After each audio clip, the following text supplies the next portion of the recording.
Part 2. Beginning. Suicide by stupidity.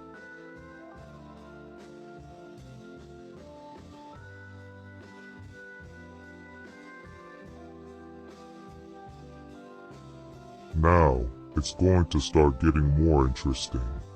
At this time, I didn't realize it, but I had done up all that I had, all but one shot. But I don't figure that part out until a little bit more into the story later on.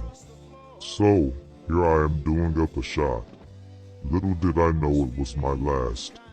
And then, all of a sudden, I find myself standing on this patch of dirt. It's like a field of flat dirt about the size of an acre. As I look around, all I can see is darkness on the outer edges of this field. I had no feelings whatsoever. I didn't feel any fear, no happiness, no sadness, no pain, just nothing. No feelings at all.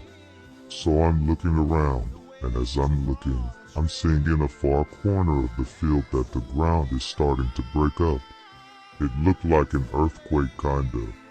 All of a sudden, a hand comes out from beneath the surface, then a foot, then a leg, then another hand, another leg, then a huge head started to pop out until the whole being was now above ground, standing tall and upright. It stood about 8 to 9 feet tall.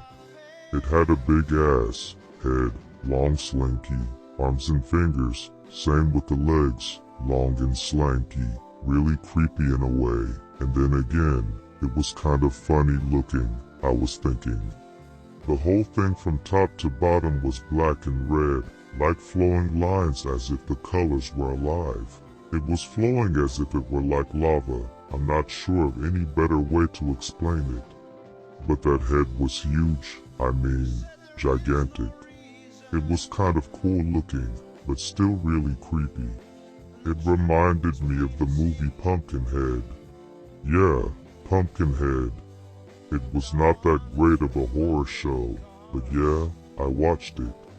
Anyways, that's what he reminded me of. Big, huge head, tall, thin, slinky body, real long, slinky arms and fingers and slinky legs, but that big head.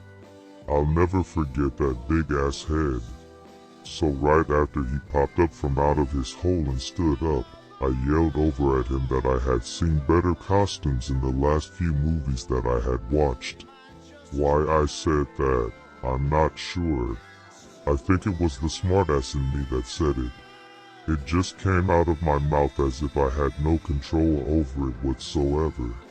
It wasn't even a thought, it was really strange, and again, I had no feelings whatsoever, no fear, no nothing.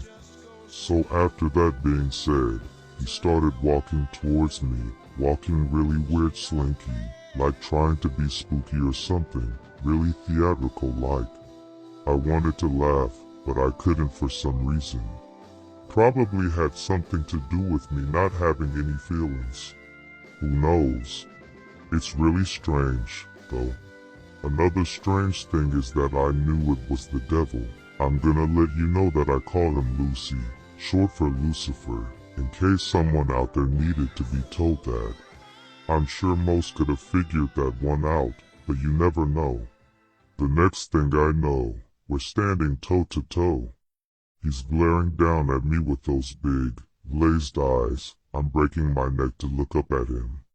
Like I said, he stood about 8 to 9 feet tall, and we were standing really close, kind of too close, but yeah, that didn't bother me. And it really didn't bother him too much. This is where the not able to feel pain comes in handy. Otherwise, I'd probably not have been able to look up at him because of my bad neck.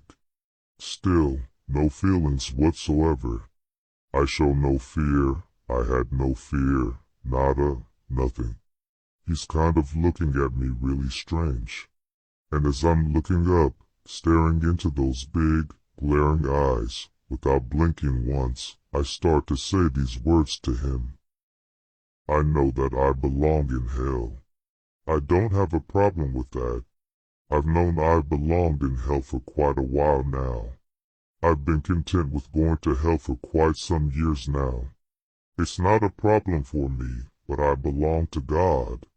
I was baptized after birth. I was saved by the same priest twice the same day, and when I got back in line again to be saved for the second time, the priest asked me why, and I responded with, I just wanted to make sure it worked. Why I said that, I don't know. I was about 7 years old when I was saved, and I really didn't know the meaning of being saved, and the words just came out of me. For what reason, I just don't know. So after those words had left my mouth, Lucy reached down to grab me, and just as his fingertips touched my chest, I felt something from behind me grab me up by my shoulders. Then I felt a slight tug upward, and I didn't even have time to blink. Off I go. Next thing I know, I found myself back in my living room. I was floating above my floor about 3 to 4 inches in the air, and all of a sudden, from the top of my head, throughout my whole body and down through my feet, and out of my toes, every bit of pain, hurt, sadness, sorrow, and all that was bad, had washed right out of me. It was a feeling I'll never forget, and I can't wait to feel that again. As the last bit had left my body, as if I had no control over my mouth or thoughts, I screamed out, I believe as loud as I could. Then, all of a sudden, I heard a kind, soothing voice. It was as if it was right behind me, speaking over my right shoulder, whispering into my right ear. From out of nowhere, God began speaking to me.